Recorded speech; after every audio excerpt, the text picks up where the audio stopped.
The map is Fighting Spirit, Heart of the Swarm Edition, spawning up in the top left-hand position as the red Protoss from I thought that was the Samson Connor or Kespa Teammate logo. They're confusing me here, man. With Samson Khan's Jangbi spawns in the bottom left position as the blue Protoss. Yeah, and Argo spawning as the red Protoss in the top left. They got me there because they showed Jangbi's face, but they showed Argo's base. So already they're trying to get at me, man. Once again, first it was the map in set 2, and now they're switching around the players this time for me. It happens. It happens. Don't worry about it. Yeah. Their last match was back in July 22nd, where Jangbi took a victory against Argo in Brood War. Wow, that's quite a long time ago. That's not even that long ago. It's only about 9 months ago.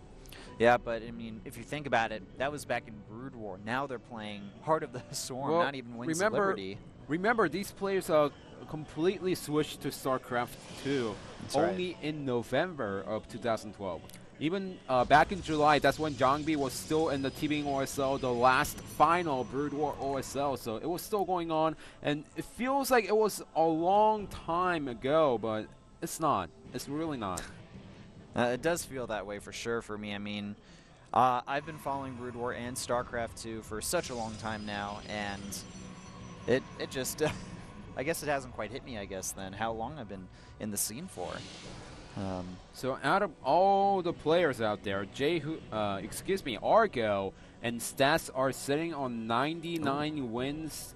If Argo gets the victory today, he'll be the 23rd player in Pro League to get the 100 wins in Pro League.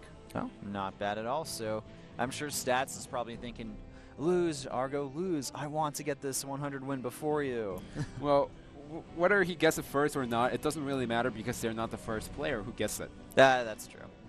All right, so focusing a little bit into the game here, it looks like both players have opened up with very identical builds here. Both players opting to grab a Zealot early on as well. And it looks like Jangbi will eventually scout his opponent here. He'll be pleased to see that everything is pretty much the same on Argo's side as it is for his. And we do see a third pylon go down in Jangbi's base as well. So pretty much Argo will know that there's going to be no kind of proxy buildings or tech, to really worry about here. Same for him as well. So really just down the middle, pretty similar, except we do have a sentry coming out for Argo and Mothership Core now as well. So Argo wants to play a little more defensively with the sentry. He does have a stalker coming out right after to match the DPS of his opponent, but let's see what he actually decides to do with the sentry. Jangbi getting the stalker off first and then the sentry. He's gonna go Robotech, something that we don't see as much in the Heart of the Swarm, but it's still a viable option for these Protoss players. And I wouldn't be surprised if Argo actually went for the Nexus first because he went for the sentry first. Yeah, he does have a lot of minerals here. There we go. There goes that Nexus, just like you predicted there. So this may leave a small timing window for the Robo player to potentially attack in here. But the thing is, if you open up with a fast Nexus, you're generally going to go that Robotech afterward because you need it to be defensive, essentially. And it's a little bit harder to hit a timing in Heart of the Swarm. Back in Wings, all you had to do is attack the Nexus, try to get it out of position, and take it down before your opponent gets out the Colossus. But in the Heart of the Swarm, because of the Nexus cannon, if you really want to apply some pressure, you need to sit inside one base, get up to 3 gateways, get some Immortals out, and deal heavy fire damage against the Nexus. So I feel like the better choice for Jangbi is this, going for the Nexus himself. He doesn't know what his opponent actually went for, but it's just better to expand right after the Robo. Yeah. He does see the Phoenix, but knows that the Phoenix is not going to take down the Mothership Core, so now he knows that that's a hallucinated unit. Yeah, both players are going to find out that they have both opted to go for an expansion build quite soon here. That probe, will it see the Nexus? Yes, it does manage to get a glimpse of that before getting killed off. Double! Oh, you are so smart, Argo. I love when players go for the double Stargate here. Yeah, but hold on a second. Jangbi is going for the Stargate, and the Observer is going to scout Jaehoon's main base completely. So even if he goes for the double Stargate, Jangbi's gonna scout it as soon as the double Stargate finishes. So now Jangbi knows exactly what's up, and he could deal against what Argo is trying to do. Remember when Stats did the same build, except the 2 Stargates were proxied? It worked out completely because his opponent did not see it coming. Jangbi, he knows exactly what's up, and all he has to do is play accordingly. He's getting a Twilight Council now to follow this up, canceling his Stargate, so it does look like he wants to completely counter that Blink Stalker, or sorry, the Phoenix play with some Blink Stalkers of his own, maybe hit powerful timing, also getting a Forge down, and look at this, this will get spotted by Argo as well, so you know, he's going to know, alright, my opponent's going to go for Blink Stalkers, so I better hit pretty soon with these Phoenixes as soon as I get enough and try to deal the damage where I can. Given how both players scatter around, I have to say Jangbi is a little bit in the lead. Yes, his opponent is getting the Phoenixes out, and he's going to have tons of Phoenixes out by the time attack hits, but Jangbi, he's the one who scattered it first, and now he's playing accordingly. Argo, even if he wants to stop going for this attack because he knows that his opponent is going for the Blink Stalkers, he can't do it. He already committed heavily, so he needs to get some Phoenixes out and deal some damage before he could transition into different tech. But look at this, Jangbi going for the DTs. Yeah, he's grabbing that Dark Shrine right now, getting the +1 as well. And I also saw, I think both players are actually doing a little bit of probe cutting here. And will that Dark Shrine be scouted? I think it may just barely be in the range of those Phoenixes. Good harassment from Argo here, sniping off a few of those probes. But no, look at this. The Dark Shrine completely proxied on the other side of the map. And the biggest issue is, okay, never mind. Argo, he is grabbing that Robo, so he should be fine. He does have the Robo, but he didn't scout the Dark Shrine. So that's a question of which unit is he going to make first, or is he going to make multiple observers, or just single observer outside of his main base? Let's see what he makes right after. And he's going for an Immortal instead of Observer. I mean, he can get the Observer as well, but the biggest issue is the DTs can go into the main and natural, deal solid amounts of damage as well. Luckily for Jangbi here, though, he doesn't have to worry about a very high Phoenix number. We're only seeing 6 from Argo here, but still quite annoying to have to deal with these Phoenix here. Blink almost done, so he's going to have easier time defending against Phoenixes, but that's 3 DTs warping in. And Argo, no observers just yet, so if Jangbi splits these DTs perfectly, then he could get inside the main base, but it also depends on Argo's multitasking, because if he sees the DTs coming, all he has to do is force field the ramp 2 or 3 times and get the observer chronobuses out. That's right. If he can get those DTs in there undetected, Jangbi will secure a humongous lead here. Here we go, the DTs. 1 at the natural to 2 going inside the main base. Argo knows that there are DTs, but no force fields down just in time. The force field's just too slow. 1 DT getting in the natural, another in the main as well. This is going to be a humongous detriment to Argo right now, because he's going to lose so many workers, and an observer will eventually come out here, but I mean, it's still only about, okay, 1 is already out here, so he should be okay, but the problem is, in the main base, this Dark Templar already ranked up 6 kills here, and gonna maybe get a few more. 19 probes overall killed. Jangbi in a humongous lead at this point. That's what you get for cutting your observer just a few seconds. The DT gets inside the main base, deals huge economic damage, and now Jangbi is ahead in the probe count. 51 probes to 40 probes, and Jangbi, he's feeling confident.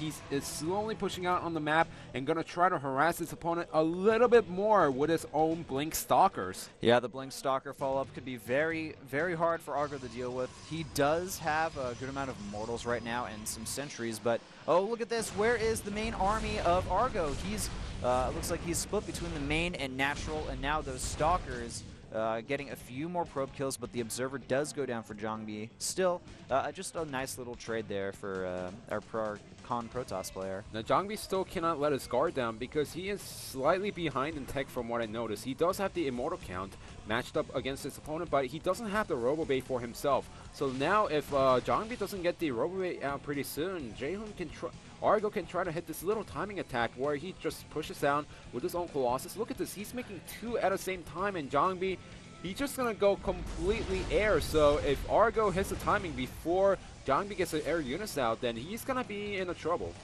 Oh, I love what Jangbi is doing here. Getting that fleet beacon. He's going to go for the Yeah, Tempest, he is. the counter, the Colossi. And But in addition to that, he also has a few High Templar, access to that Templar tech as well. He can potentially get some good feedbacks on the Phoenix and make Archons. But the problem is, Argo, he's scooping up right now. That remember, that's double Colossus production right now. And once he gets up to 4, he's going to slowly push out on the map or be defensive and take an early third before his opponent and trying to match the stalker count once again. Not the stalker count, but the probe count once again. So if Argo just decides to stay inside the main base for a little longer, then Jangbi can still get the Tempest out in time and deal against the Colossus. Remember yesterday when we saw SOS going for the pure Immortal Tempest composition, which was really strong against the Colossus-based army of his opponents. It pretty much just countered it, you know? Yeah. It worked.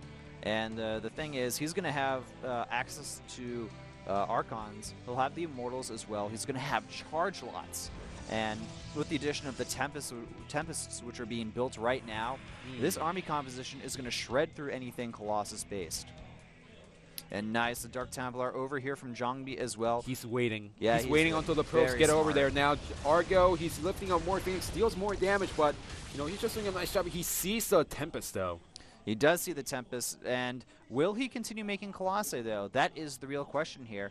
Well, and, actually, some of Jangbi's units out of position here. He will lose 2 of those sentries, essentially, for free here, not losing any Phoenix. Overall, Argo's Phoenix control has been quite solid this game. You know, if Argo was smart enough, he would actually squeeze out units and go for an attack right now before the Tempest come out. Because now he has better firepower. He has up to 6 Colossus. All he needs to do is start warping in maybe a few Stalkers. He has the gas to do it, and then, you know, try to take down the Tempest one by one.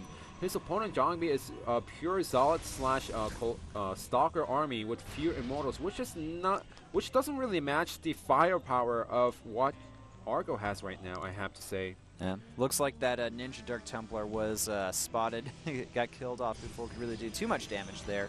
And we do have +3 on the way for Argo here, so he's going to have some pretty good upgrades, but the biggest issue I'm noticing right now is the supply differential.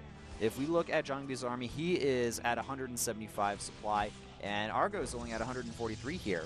So, I mean, just overall, Jangbi just has a much better army, and he's going to have a better army composition as well with these Tempest. Now, do remember, Argo is sitting on a comfortable bank right now, so he could just warp in units anytime he wants to, and he's just trying to see what kind of units do I have to get out before the fight begins. He doesn't want to overcommit to the Stalkers or Zealots. That's just going to melt, and if he makes him blind, so he just wants to see what his opponent actually has and then make the units accordingly. Looks like we have Argo. He wants to gear up and take a 4th base here. My real question for Argo is, what is he going to get after the Colossus go down? Because these Tempests, they're going to be able to deal with the Colossi quite easily here. I'm not sure if we're going to see any more Tempests in this army, but still, overall, such a cool unit composition here from Jangbi. And are we going to have an attack here? We do have some DTs moving over to that 3rd, and a few volleys going out from both the sides, neither committing to an attack, though. Yeah, Argo can't really engage this army at this point because there's 3 Tempests. He doesn't have any anti-air for himself. He only has 1 Stalker to deal Stalker and a few Phoenixes to deal against the Tempest. But Tempest, they just melt to what Jangbi has right now. Yeah. So Argo needs to buy a little more time, get those Archons out, and then mix it into the main army composition. The ideal situation for him would be wipe out every single ground army and then slowly eat away on the Tempest. Alright, so these Phoenix still alive, being annoying, and those Stalkers getting a little bit unlucky there. I feel like Argo's army overall is starting to become quite formidable here for Jangbi to deal with. I mean, he has 3 Tempests, but the problem is 6 Colossi still have ridiculous DPS, and they're going to shred apart those Zealots very fast here. And this army from Jangbi is mostly Zealots, if you think about it. I'm just surprised that Jangbi was slowing down his Tempest production for a little while, because after seeing 6 Colossuses, his initial response should have been, oh, I don't have enough Tempest, so if I want to keep this composition, I need to keep making Tempests. Yeah, I would actually like to see, maybe 4 or 5 Tempests in his army, not with just more 3. Stargates. And but he's just sticking on 3. I guess he wants to slowly throw away Zealots and get a stronger overall army composition. Charge almost completed here for Argo, and +1 armor for the ground units is starting for Jangbi. They're both pretty much maxed out right now as well, so will we see an attack? one thing that we really downplayed throughout the whole game, look at the probe count, 55 to 46. Argo has been on top of his micro, and it also pretty much put Jangbi in a position where he can't easily push out on the map. That's true, and Jangbi trying to move into position here, going to take out these cannons, but the problem is He needs to be careful. He has to be very careful. He needs to be in perfect position. And are we going to have an engagement here? Jangbi moving back. Okay, now he's going to engage these Tempests. They need to be focusing down the Colossi. That's exactly what they're going to do. We do have Phoenix in the back with one of those Archons focusing down those Jangbi. The Immortal count, though, actually very close. Nice charge lot reinforcements here from Argo. And now it looks like Argo taking a supply advantage, but there are charge lot reinforcements. The Tempest still up there, focusing down the last of those Colossi there, and looks like the anti-air for Argo is going to be completely destroyed here. And the Tempest, they have very low DPS, but they can eventually take out these ground units. But nice no! Blink Stalkers reinforcing from the back, and all the Tempest gets out. This is the scenario that I was talking about. Wipe out the ground army and take out the Tempest. That's going to be an ideal situation for Argo, and it worked out perfectly. Now, like you said, supply 134 to 76, and Argo's army is looking really strong right now. He's taking a fort base, and his opponent Jangbi can't do anything to deny the fort base. He is down in worker supply. Seems like Argo, he's in a comfortable lead. Yeah, we're going to have to see a few more Tempests out from Jangbi as well. He still needs to deal with this Colossus count here. And the biggest issue, though, is he is just very far behind in supply. And are we going to have an engagement here? Jangbi does not want to fight this army. There's just way too many red Protoss units on the map for him to deal with. Waiting for a few reinforcements here. And it looks like Argo going to back up here. Not going to punish that fourth base quite yet. Just wants to go ahead and take a hold of that extra expansion there. But, I mean, the supplies, 170 to 104. Jangbi was in such a commanding position. And I just feel like, you know, his army composition, it was really good for the mid-game. But when they hit a maxed out army situation, you know, it just wasn't good enough. There wasn't enough Tempests to take down the Colossi fast enough. Yes, like I said, the Tempests, they're good against the Colossus, but if you want to go into air, you need to make sure that after you lose the ground wars, you need to make sure your Tempests are still alive and well. All right, well, they were getting a GG there from Jangbi. You really threw me off with that well there. So, all right, getting back to the game there. Jangbi, unfortunately for him, you know, he had such a solid advantage, and he just didn't properly use it, I feel. You know, Yeah. Argo, he had a better sense of a better unit composition later on in the game. He had faster reinforcements as well, and I feel like he also had a little bit better upgrades. So, you know, this, you know, the lack of the Tempest, you know, he needed a few more. He didn't have enough, and I think that really hurt him in the long run. I'm really surprised that Jangbi just stopped making Tempests, because he was changing from the Stalker-based army to Solid-based army with Immortals, and that means you're going to have the gas save, though. You're going to have the minerals